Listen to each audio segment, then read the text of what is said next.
তিনি যখন রোদের মাঝে খোলা আকাশের নিচে হাঁটতেন, সাহাবারা তাকিয়ে দেখতেন আমরা ভীত সন্ত্রস্ত, আমরা এই রোদের মাঝে বাইরে যেতে চাই না, যেখানে ধান দিলে খই হয়ে যাবে, চাল দিলে মুড়ি হয়ে যাবে।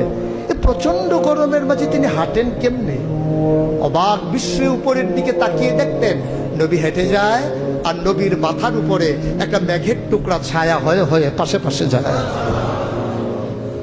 এবড়ো থেবড়ো পাথরগুলোর উপর দিয়ে আমার নবী যখন হাঁটতেন, পাথরের কোনা বের হওয়া পাথরে সবাই হাঁটতে ভয় পেতেন, অথচ নবী সেই এবড়ো থেবড়ো পাথরের উপর দিয়ে হেঁটে যেতেন।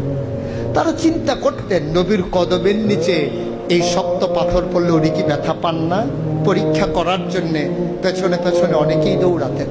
দৌড়ে দৌড়ে নবীর কদম মুবারকের নিচে যে পাথর পড়ে গিয়েছিল ওরা হাতে তুলে দেখতেন নবীর কদমের সম্মানে শক্ত পাথর তুলার মতো নরম হয়ে গেছে। এ নবী আমার নবী, এ নবী আপনার নবী, এ নবী আমাদের নবী। আমরা প্রাউড ফিল করি।